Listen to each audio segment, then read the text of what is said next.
네, 오늘 아침 언론의 주요 뉴스 가운데 하나는요. 내란 특검의 국회의원 첫 강제 수사입니다. 계엄 해제 의결 방해 혐의로 추경호 전 국민의힘 원내대표 또 조지현 의원에 대한 압수수색이 실시가 됐습니다. 윤석열 전 대통령 부부 석방, 정치보복 수사 중단을 요구하며 연일 강경 목소리 내고 있는 김민수 국민의힘 최고위원 나오셨습니다. 어서 오십시오. 네, 안녕하세요. 반갑습니다. 안녕하세요. 반갑습니다. 네, 연일 강경 목소리를 내고 있다. 언론은 이렇게 이야기하고 있습니다. 어떻게 생각하십니까? 레거시 미디어들이 이제야 김민수의 입을 봐줘서 그렇다라고 생각합니다. 아, 그래요? 그러니까 12월 4일부터 같은 톤의 목소리를 계속 내왔던 것이고, 예. 네, 그러니까 보수 지지자분들께서는 김민수가 지금 계속 한결같은 목소리를 내고 있었다라는 걸 이미 알고 계셨고, 그래요. 그래서 지금 사실 보수의 정치 세계에 관심이 없는 예. 많은 분들이 쟤 갑자기 어디서 튀어나와서 최고위원이 됐고 여론조사까지 1위라고 하느냐 예. 하시는데 이미 보수 지지자분들께서는 지금 계속 긴 시간 동안 제가 내는 목소리나 활동들을 지켜봐 오셨고 그 예. 목소리의 톤이 변하지 않았을 뿐이다. 아, 그래요? 네, 이게 그럼 정확한 표현일 것 같습니다. 그동안 최근까지 그동안 했던 발언들은 김수 최고위원의 생각, 소신이었던 거예요? 당연히 제가 뭐 소신 말이라는 것이 정치인의 말이라는 것은 생각을 담고 소신을 담는 것이라고 생각하고요. 네. 그리고 12월 4일부터 저는 지금 계엄 전국부터 계속해서 싸워왔고 예. 또 이 부분에 대해서 많은 이 보수 지지층들께서 예. 이 목소리에 공감을 해주셨기 때문에 뭐 조직도 없고 캠프도 없이 선거를 뛰었던 제가 최고위원이 될 수 있었던 것이라고 생각을 하고요. 그리고 또 최고위원이 되었다라고 해서 이 목소리의 톤이 바뀐다라고 하면 이거는 지지자들과의 약속을 지키지 않는 것이다라고 생각합니다. 그리고 제 말에 이 정치인의 아까도 말씀드렸지만 정치인의 입 밖으로 나오는 말들은 소신이 담겨져 있어야 된다라고 보시고 제 생각을 이야기하고 있다라고 보시면 됩니다. 알겠습니다. 네. 김민수 최고위원이 네. 이제 최고위원이 되셨는데 당원 때와 또 최고위원 말의 무게가 달라지잖아요. 그럼요. 네. 예, 국민의힘 지도부에 이제 입성을 하신 거기 때문에 발언 하나하나를 주목을 하고 있습니다. 김민수 최고위원의 최근 발언 가운데 윤석열 전 대통령과 김건희 여사를 석방해야 된다. 핵심이 지금 정치 보복성 수사이기 때문에 중단해야 한다 이런 주장을 펴셨잖아요. 일단은 이것만 보면 될 것 같아요. 왜 구속수사가 필요한가. 구속수사를 하는 두 가지 이유가 있습니다. 하나는 지금 도피의 우려가 있는 것이고 하나는 증거인멸의 우려가 있는 것이다. 네. 그러면 지금 실제로 윤석열 대통령이나 김건희 여사가 도피할 수 있다고 생각하는 국민은 단 한 명도 존재하지 않을 겁니다. 그럼 나머지 한 가지 이유는 증거인멸의 우려인데 이 긴 시간 동안 특검이나 검사들이 수사를 하면서 인멸될 증거가 아직도 있다고 판단된다면 아직도 증거 확보가 안 됐다면 이건 특검이 무능한 것이고 예. 증거 인멸할 증거가 없다라고 하는데도 구속 수사를 진행하고 있다면 이거는 정치 보복인 것이다. 그리고 지금 수많은 선진국들에서도 대통령에 대한 재판 사례가 있지만은 예를 들어서 유죄 판결이 나도 가택 연금을 시킨다거나 그리고 이거는 국격을 위해서 이렇게 조치를 하는 거거든요. 근데 지금 이거는 국격이나 지금 기존 대통령 전직 대통령에 대한 예우가 전혀 없이 이거는 악의적인 구속 수사에 지나지 않는다. 이건 망신주기 정치적 보복에 지나지 않는다라고 생각합니다. 예. 그리고 지금 여든 야든 다 같이 외치고 있는 것이 탄핵의 강을 건너자는 것이거든요. 예. 근데 제가 했던 말의 핵심은 무엇이냐면 우리 국민의힘은 탄핵의 강을 건널 힘이 없습니다라고 말하는 겁니다. 예. 우리가 예를 들어서 이 탄핵의 강을 건너려고 해도 민주당이 놔줘야 건널 거 아닙니까? 민주당은 계속해서 지금 특검을 주장하고 있고 끝없이 수사를 정치 보복성 수사를 확대하고 있는데 우리가 탄핵의 강을 건너려고 해서 건널 수 있는 힘이 없으니 사법과 입법과 행정을 다 장악하고 있는 민주당, 힘 있는 민주당이 진짜로 탄핵의 강을 건너서 민생의 바다로 나가자라고 제가 얘기를 했습니다. 예. 자, 민주당이 그렇게 입으로만 외치고 있는 민생 정치 진짜로 하길 원한다면 이 탄핵의 강을 민주당이 힘 있는 민주당이 건너라. 그러기 위해선 정치 보복성 수사가 중단되어야 할 것이고 그리고 무리한 특검 중단되어야 할 것이고 그리고 수많은 보수 지지자들의 가슴을 지금 뜨겁게 하고 화나게 하고 있는 대통령 내외 이 구속 석방을 하라라는 겁니다. 자, 그러면 수사를 하지 말라는 게 아니에요. 지금 구속 수사를 이렇게 하면서 인격적인 모독을 하고 모욕을 하고 국격을 훼손할 필요가 있느냐.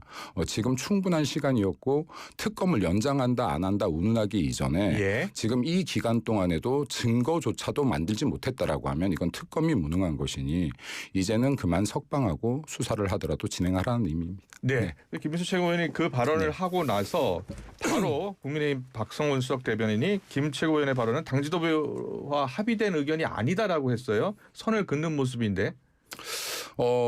굉장히 좀 유감스럽습니다. 왜 유감스럽냐면요. 최고위원은 어떤 분의 발언도 합의하고 발언하지는 않아요. 네, 최고위원 한 명 한 명이 다들 당선된 분들 아니겠습니까? 예. 네, 그러면 기존의 어떠한 저 이 말 해도 될까요, 안 될까요를 합의하지 예. 않습니다. 네, 그러면 이거 거기에 있는 모든 분들의 의견, 개인의 생각이 지나지 않는 것이죠. 최고위원의 자리에서 최고위원이 발언했으면 그건 최고위원의 발언이죠. 예. 네, 그러고 지금 거기에서 제가 봤었을 때는 제가 하고자 했던 발언의 문맥 전체를 보지 않았다. 거기에선 지금 윤석열 대통령이나 김건희 여사를 석방하라가 많은 레거시 미디어들이 헤드라인으로 잡기는 했지만 예. 그것이 본질이 아니라 그걸 전체를 본다면 마지막에 하고 있는 결언은 힘 있는 민주당이 탄핵의 강을 건너고 민생의 바다로 나가자입니다. 당신들 정치보복성 수사 그만하라라는 겁니다. 예. 자, 그럼 이것에 동의하지 못할 사람들이 어디 있겠는가. 이 결어를 정확하게 문맥을 이해했다라고 하면 여기에 동의하지 않을 사람은 단 한 명도 없었을 거라고 판단합니다. 국민의힘이 탄핵의 강을 건너는 방법이 무엇이냐라는 데에는 여러 가지 의견이 있을 수 있잖아요. 예를 들어서 지금 국민의힘이 탄핵과 계엄에 대한 당론이 어떻게 됩니까? 탄핵 반대가 여전히 당론이죠. 탄핵 반대가 당론이라고요? 당론이었죠. 당론이었죠. 예. 네, 그리고 하지만 4월 4일, 4월 4일 헌재에 윤석열 대통령 전월집 파면 이후로는 당론이 바뀌었습니다. 4월 4일 이후로는 당론은 계엄은 잘못됐고 탄핵에 승복한다가 당론 아닙니까? 거기에 대해서는 지금 다시 한번 좀 논의를 해봐야 될 것 같습니다. 예를 들어서요. 지금 계엄은 잘못됐고 탄핵에 승복한다라고 하면 지금 이게 탄핵의 강을 건널 수 있는 것이냐. 예. 우리들이 이것도 마찬가지예요. 박근혜 대통령 당시에도 마찬가지인데 지금 민주당의 잘잘못을 따지지 않고 무턱대고 지금 승복하면 탄핵의 강을 건널 것이다. 그랬으면 지금 벌써 건넜어야죠. 예. 건너고 끝났어야죠. 이거는 아까도 말씀드렸지만 우리들은 끝낼 힘이 없다라는 겁니다. 이거는 지금 민주당만이 끝낼 힘이 있는 것이고 예. 네, 그렇다라고 하면 이 부분에 대해서도 우리들이 할 수 있는 말들을 명확하게 주장해야 되는 것이다. 그리고 탄핵이라는 그러니까 계엄이라는 이것을 계속해서 많은 언론들이나 그리고 우리 당 지도부도 마찬가지인데 하나의 사건으로만 떼서 보고 이게 잘 됐냐 잘못됐냐 흑백 논리로만 따지려고 하더라. 예. 그렇기 때문에 계엄은 잘못된 것이야라고 하고 그러면 탄핵은 정당한 것이야로 넘어가는데 계엄이라는 것은 하나의 사건으로만 볼 수가 없는 역사의 흐름 중에 하나이다. 계엄이 발생할 수밖에 없었던 분명한 원인도 있는 것이고 29번의 탄핵을 진행했지만 여기에서 단 하나도 탄핵되지 않았고요. 탄핵 소추가. 그리고 이 예산들을 전체를 마비시켰던 이런 행정부의 마비를 시켰던 분명한 잘못들도 있는 것이다. 그래서 헌재가 탄핵 심판을 한 것이고요. 헌재 탄핵 심판 내용을 보면 헌법과 법률을 위반하여 계엄을 선포함으로써 국가긴급원 남용의 역사를 재현하면서 국민을 충격에 빠뜨렸다. 따라서 윤석열 전 대통령 파면한다. 라는 헌재 판결이 나온 거잖아요. 그렇다면 헌재 판결이 나온 이상 국민의힘도 판결 전에는 탄핵에 반대했어도 판결이 났잖아요. 우리는 헌법, 법치주의 국가잖아요. 그걸 따라야 되는 거 아니에요? 제가 이것도 모 방송국에서 이 이야기를 했는데 제 발언을 일부만 잘랐더라고요. 저는 헌법의 판결에 대해서 받아들이지 않는다라고 얘기한 적은 없어요. 이것을 받아들여야지 어찌하겠느냐. 안 받아들일 힘이 없는데. 하지만 내 개인적으로 이 부분에 대해서 인정하지 못하는 부분이 있다라는 겁니다. 인정하지 못하는 부분이 있다. 예를 들어서 이 판결문에 나와 있는 문장만 해석해도 그렇더라는 거예요. 예를 들어서 지금 이 판결문에 어떠한 내용들이 들어있느냐. 지금 분명히 윤석열 대통령은 변호 과정에서 판결문에 있는 겁니다. 변호 과정에서 내란죄라는 항목을 집어넣고 탄핵 소추안을 만들었는데 통과를 시켰는데 근데 지금 이게 내란죄를 중간에 뺐거든요. 심판에서. 이게 만약에 애초에 빠졌다면 탄핵 소추 자체가 안 됐을 것이라는 주장을 한 것이에요. 그랬더니 이거는 지금 재판부에서 뭐라고 했냐면 이거는 가정적 주장이다. 이게 빠졌으면 탄핵 소추 되지 않았을 것은 가정적 주장이라고 얘기하고 있는데 이 말은 지금 헌법재판소도 가정을 하고 있는 거예요. 탄핵 소추가 빠졌어도 이 내란죄가 빠졌어도 탄핵 소추 됐을 거야라는 가정을 전제로 지금 재판에 들어갔다라는 겁니다. 알겠습니다. 자, 그래서 이러한 부분들은 예를 들어서 당연히 헌법 정신 수호해야죠. 그런데 지금 이 이전부터 지금 재판부에 지금 추가적인 헌법 재판관들을 임명하거나 하는 과정들에서 지금 이미 수많은 국민들이 문제 제기를 했었었다. 이 법치가 진짜로 공정하게 법리에 의해서 진행된다면 어떤 국민이 지금까지 반발을 하고 있겠습니까? 그럼 우리들은 이 과정은 정말로 공정했는지를 분명히 다시 한번 따져볼 필요가 있다라는 이야기입니다. 계속해서 윤 전 대통령 체포 영장 집행 당시 이 구치소 CCTV 열람 관련해서 좀 물어보겠습니다. 그 파장이 계속되고 있는데 여당 법사위원들이 참석을 해서 보았고 그 직접 영상을 본 의원들이 여러 인터뷰를 통해서 당시 상황을 설명하고 있어요. 어떻게 보고 계세요? 그 상황에 대한 문제보다 그 영상이 왜 공개되고 있는지에 대한 문제가 더 크다라고 저는 개인적으로 생각합니다. 이건 지금 기본적인 인권을 보호하려는 지금 마음 자체가 없다. 이게 지금 선진국에서 일어날 수 있는 일이라고 보느냐. 이런 부분들에 대해서는 제가 볼 땐 우리 지금 야당에서뿐만이 아니라 언론에서 먼저 더 화를 냈어야 된다라고 봅니다. 예를 들어서 지금 그 안에 제가 알기로는 통신 장비도 마음대로 가지고 들어갈 수가 없어요. 근데 지금 일부 공개된 영상을 보면 이거는 CCTV 영상이라고 볼 수도 없어요. 이건 액션캠이나 휴대폰으로 지금 찍은 영상이라고 봐야 되는데 그 안에 어떻게 지금 이러한 통신 장비를 가지고 들어간지도 모르겠습니다만 당시 상황이 담긴 것으로 추정되는 19초가량 영상인데요. 이게 언제 찍은 영상인지 확인이 지금 안 되는 것 같아요. 그렇죠. 그래서 19초짜리 영상 혹시 보셨어요? 봤습니다. 아, 봤어요? 여러 명에서 같이 보다가 저희들이 경악을 금치 저는 못했는데 못 봤는데 네, 이게 지금 그러니까 CCTV 영상을 갖고 온 게 아니에요. 그렇죠. CCTV 영상은 아니죠. 네, 아니에요. 그럼 이거 자체로도 지금 굉장히 문제가 있는 것이다. 이거 불법 촬영일 가능성이 굉장히 높은 거거든요. 왜냐하면 통상 저희들이 면회를 들어간다라고 해도 휴대폰을 다 맡기고 들어가요. 가지고 들어갈 수가 없습니다. 자, 그럼 이 지금 액션캠이 됐든 휴대폰이 됐든 이것을 어떠한 경위로 지금 이걸 갖고 들어갈 수 있었으며 이것으로 지금 허가받지 않은 촬영을 어떻게 했으며 이걸 지금 유출까지 했다라고 하면 이것만으로도 지금 충분히 위법 행위에 해당할 것이다. 그리고 지금 이것을 공공연하게 지금 이렇게 유출했다는 것은 지금 윤석열 대통령에 대한 악마나 윤석열에 대한 인격 폄훼를 하기 위한 것들인데 지금 이건 누가 봐도 이렇지 않습니까? 그런데 이러한 것들에 대한 초점이 맞춰지는 것이 아니라 윤석열 대통령이 거기에서 무엇을 하고 있었냐로 초점이 맞춰져서 안 된다라고 봅니다. 그리고 이러한 부분은 전직 대통령이기 이전에 대한민국 어떠한 국민도 이러한 처분을 받아서는 안 된다. 이건 누가 이런 일을 당하더라도 이 권리에 대해서 보장해 줘야 된다라고 생각합니다. 그리고 이러한 부분에 대해서 지금 비단 국민의힘뿐만이 아니라 이건 수많은 언론들과 다 함께 분노해줘야 맞다라고 생각합니다. 예. 네. 윤석열 전 대통령 그 면회 신청하셨다면서요? 네네 그렇습니다. 예. 근데 그 접견 신청이 허가되지 않았나요? 예, 불어댔습니다. 그래요? 왜 불어된 거예요? 이게 지금 어떻게 보면은 장소 변경 접견 신청이라고 해서 일반적인 면회와 좀 달라요. 그러니까 일반적인 면회는 통상 10분으로서 이렇게 유리막이라고 해야 될까요? 플라스틱 막이라고 해야 될까요? 이걸 사이에 두고 이렇게 대화를 하는 것인데 우리가 간혹가다 영화 보면 이렇게 이런 테이블에서 둘이서 앉아서 이렇게 얘기를 하고 한 명이 이렇게 적고 하는 그렇죠. 면회 있지 않습니까? 이게 지금 이제 단독 접견이라고 하는데 단독 접견인데 이게 지금 정치인들에게 특혜가 아니냐. 이거 지금 윤석열 대통령 한테 이걸 막아왔어요. 특혜라고 해서. 네, 이거 일반인들과 똑같이 대우해야 맞다라고 했던 겁니다. 그런데 실제로 이게 조국은 총 24번의 접견 중에서 29번이 단독 접견이었다고 하고요. 네, 송영길은 총 361회의 접견 중에서 7회가 단독 접견이었다. 그리고 윤관석은 449회의 접견 중에 4회가 단독 접견이었다. 자, 그럼 이것이 지금 윤석열 대통령에 대해서만 특혜를 없애겠다라고 하는 것인지 이거 사실은 정치인이나 지금 이런 기업인들 중에서 이러한 부분들을 인정해주고 단독 접견을 허한 경우들이 많이 있거든요. 그런데 비단 윤석열 대통령에 대해서만 야 이건 특혜야라고 주장한다라고 하면 이건 민주당에 대한 민주당의 내로남불이자 윤석열 대통령에 대해서 역으로 차별을 하는 것일 수도 있고 역으로 박해를 가는 것일 수도 있다.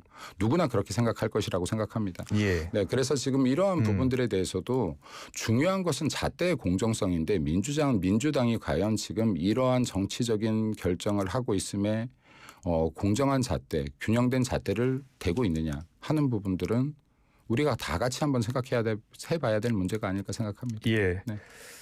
윤 전 대통령 접견 신청이 이제 불어됐고 다시 신청하실 거라고요? 재신청할 거라고요? 아닙니다. 어제 다시 신청을 이미 했습니다. 아, 했어요. 벌써요? 네. 장동혁 대표는 지금 시점이라기보다는 적정한 시점에 윤 전 대통령을 면하겠다라고 하면서 약간 좀 선을 그었거든요.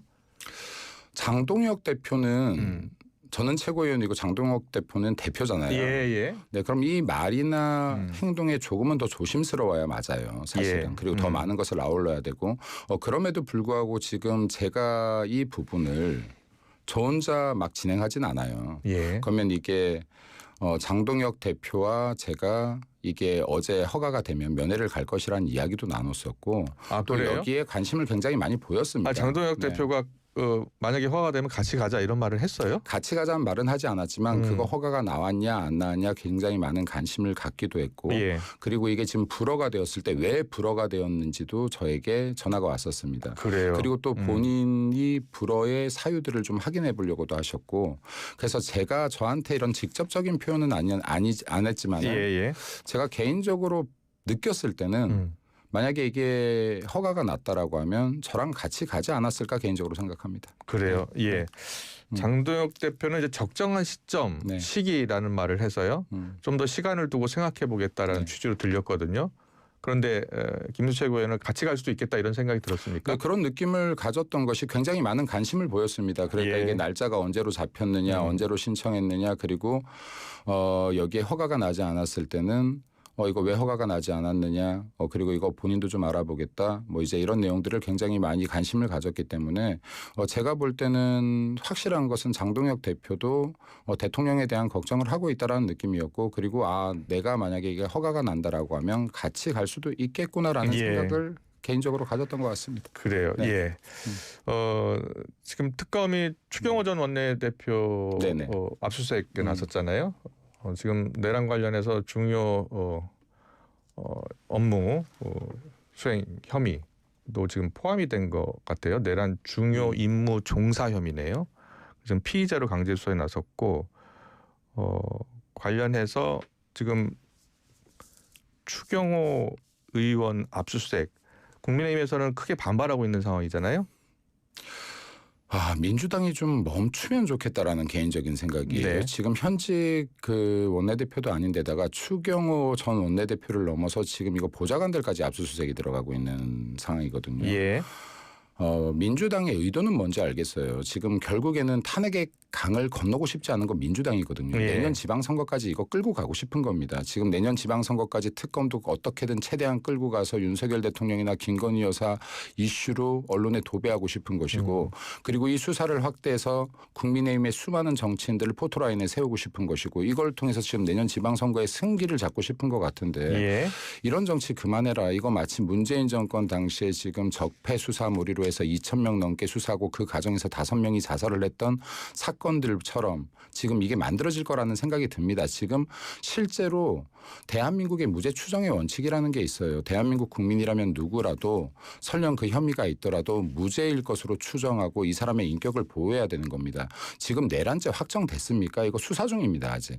그렇다라고 하면 당연히 대통령도 영부인도 아직 무죄 추정의 원칙으로부터 보호받을 권리가 있습니다. 이건 설령 윤석열 대통령이 아니라고 하더라도 대한민국 어떠한 국민이라도 헌법의 무죄 추정의 원칙으로부터 보호받을 권리가 있습니다. 전직 대통령에게도 인격을 보호하지 않는 나라에서 어떻게 일반 국민인들 인격을 보호하겠습니까? 인권을 보호하겠습니까? 지금 이러한 부분들에 대해서 내가 윤석열 대통령이 좋다 싫다의 문제를 떠나서 저게 나라면이라고 생각해 봐야 되는 겁니다. 법이라는 것은 한 번 금이 가기 시작하면 계속해서 균열이 갑니다. 네, 그래서 저는 이게 윤석열 대통령이 아니더라도 이게 일반 국민의 한 명이라도 이런 처우를 당한다면 국민의힘에서 소리를 내야 맞다. 그러니까 대통령이냐 아니냐를 눈치 보지 말고 정말 국민의 한 명이라도 이런 부당한 행위를 당했을 때 소리내지 못한다면 공당으로서의 자격이 있는가. 전 이걸 거꾸로 우리 당에 계속 반문해 왔습니다. 지난 8개월 동안. 예. 자, 그러면 이 부분에 대해서는 이 역시도 김민수 개인의 의견일 수 있겠으나 이거는 정말 공당으로서 다시 한번 우리들이 어떤 목소리를 내는 것이 맞는지 생각해 볼 필요, 논의해 볼 필요가 있다고 생각합니다. 네, 알겠습니다. 오늘 이슈 더 인터뷰 국민의힘 김민수 최고위원과 함께했습니다. 잘 들었습니다. 네, 감사합니다. 수고하셨습니다. 감사합니다. 네.